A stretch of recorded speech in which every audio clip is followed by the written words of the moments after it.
Welcome to this episode of Grassroots Advocacy. In our last episode, we covered a scenario that potentially could be seen as abuse.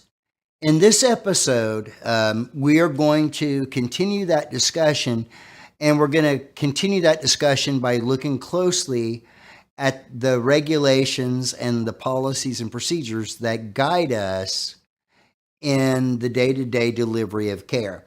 And the reason that I wanted us to take some time to really look at this information is because, number one, first and foremost, if the women and men that you care for are the center of your life, are the purpose of your effort, then you will want to speak on their behalf in instances where you see injustice occurring with them. And I also wanted to cover this because the more we know, the more we understand, the more effective we are at speaking on their behalf. So what I wanted to do is start the discussion by looking at some definitions that are provided to us from 42 CRF 483. CRF stands for Code of Federal Regulation, and these are the series of regulations that govern the post-acute and long-term care environment. So those definitions address abuse, neglect, and exploitation. So now let's take a moment to look at this first definition, which is a definition of abuse.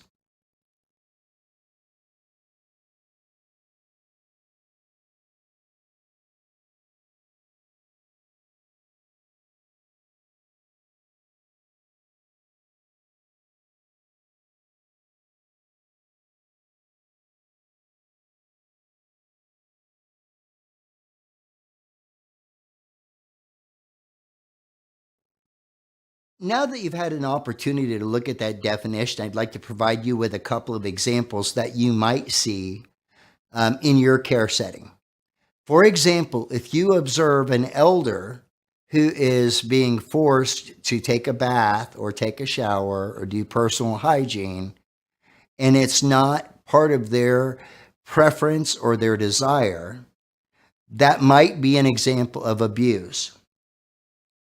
Also, if you have an elder who is being spoken to in a harsh or demeaning sort of way, for example, saying, "Oh, stop it, you baby," that could be an example of abuse.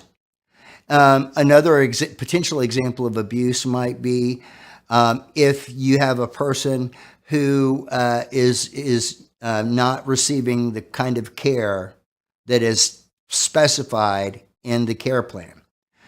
Now then, let's take a moment to look at a definition for neglect.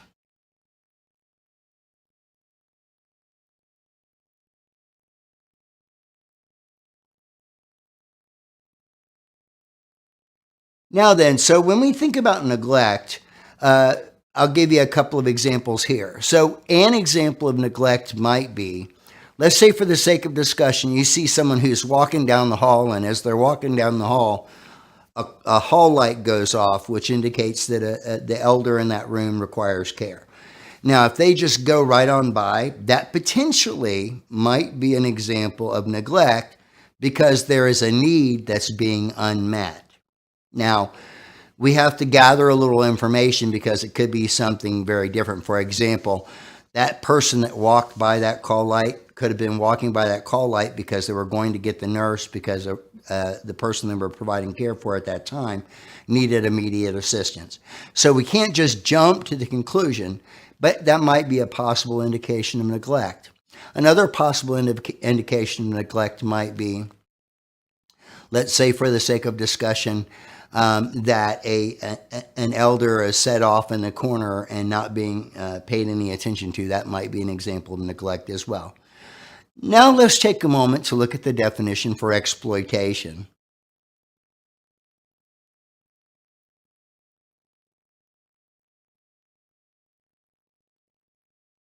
So when we think about exploitation, there are a number of different things that you could think about. You could think about the person who takes a picture of an elder in a compromised state and then posts it on Facebook. That could potentially be an example of exploitation as well as a violation of the right to privacy. Another example of exploitation might be that you're getting residents to tip you, or not you, but someone's getting residents to tip them. That might be another example of exploitation.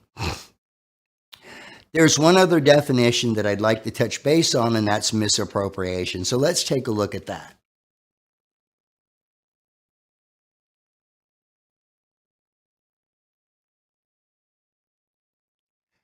When we think about misappropriation, one of the examples that comes to mind for me is, let's say that Mr. Brown gets a brand new recliner. That is, kids went out and bought him a brand new recliner.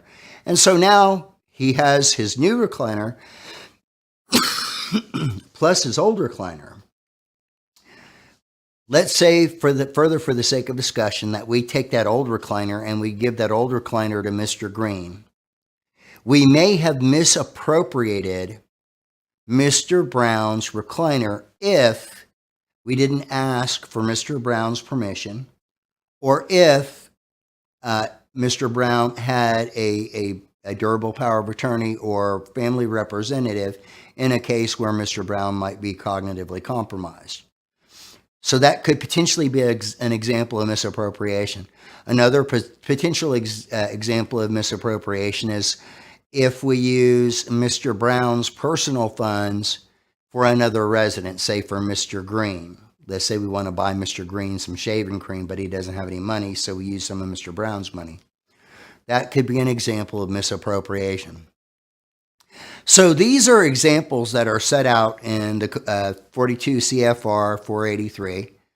I have other source materials that I'd like to encourage you to look at so you better understand the concept of abuse, neglect, exploit, and exploitation. And so one of the resources I'd like to ask you to take a look at is to take a look at your residence rights. Now, residence rights are likely posted somewhere in your center. In addition to that, it's quite probable that on an annual basis, your center conducts educational in-services around residence rights. And part of the reason that organizations do this in a repetitive way is just so that we keep the residents' rights in the forefront of our thinking as we're interacting with them and as we're delivering care and we're trying to enhance quality of life. Understanding and being respectful and obedient to residents' rights is a way that we can do that. The next resource that I'd like to encourage you to check out is the Elder Justice Act. The Elder Justice Act was introduced in 2002, and it became law in 2010, and it was signed into law by President Obama as part of the Affordable Care Act. Now, there are two pieces. The whole Elder Justice Act is worth reading and understanding, but there are two pieces in particular in that act that I wanted to highlight. The first is the definitions portion of the Elder Justice Act.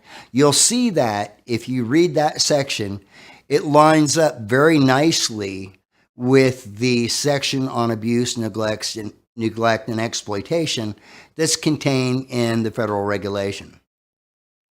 The second piece of that document that I think is really worth looking at is the portion that talks about protecting people who report against retaliation. So let's say, for the sake of discussion, that as a caregiver, you reported that Cindy Lou possibly was abusive to Mr. Johnson.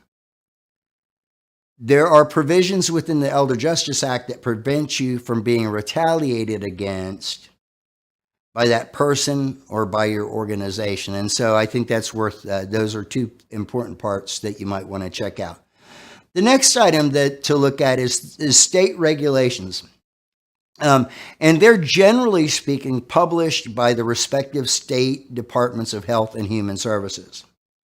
And oftentimes, the state regulations are a mirror reflection of the federal regulations. Now, there are occasionally instances where that isn't true because the state has decided to add to the regulation to make it more specific to the given state. For example, in the great state of Florida, they added an educational requirement for HIV and AIDS education, and that is an additional part of their regulation that's not necessarily seen in the Code of Federal Regulation on the federal level. So you want to become familiar with and knowledgeable about your state's regulations. The next thing that you want to do in terms of resources and guidance to help you to do the right thing as best you possibly can is your organization's policies and procedures. Your organization's policies and procedures are going to recognize the uniqueness of your center, and so it's very difficult to say exactly how all of those policies and procedures read. For example, we have a member center that's in the culture change process, and they went from A unit, B unit, C unit, and D unit to neighborhoods: Elmbrook, Willow, Maple, and Pine. And when they redid their organization and when they redid their physical plant, they changed their leadership structures and made them very neighborhood centric. And so their policies have changed to reflect those neighborhoods and the leaders of those neighborhoods and things of that nature. But it's really important for you to understand your center's, your organization's policies and procedures as it relates to reporting for abuse, neglect, and exploitation. The final one, the final resource that I'd like to encourage you to check out is an educational series that was put together by the Center for Medicare and Medicaid Services called Hand in Hand. It was recently updated, and it has two purposes. The first purpose of Hand in Hand is really to give some education around how to work with people who have been diagnosed with some form of dementia. It talks about different strategies, different approaches, different communications techniques. The second part of Hand in Hand, which directly relates to what we're talking about today, has to do with the prevention of abuse, neglect, and exploitation. The whole series takes about 5 hours to complete. If you don't have 5 hours, and I realize we're all super busy, at least take the time to go through the module on abuse, neglect, and exploitation. I think you'll find it very, very helpful. So as we wrap up today's session, I'd like to conclude with this really great quote. I think it's very appropriate. Do the right thing. It will gratify some people and it will astonish the rest. This quote was provided to us by Mark Twain. Actually, his name is Samuel Clemens, and he was an author, humorist, entrepreneur, publisher, and lecturer at the turn of the previous century. I really appreciate that you've shared your time with me today, and I hope that you find this information useful. And I look forward to being with you for the next episode of Grassroots Advocacy. See you soon.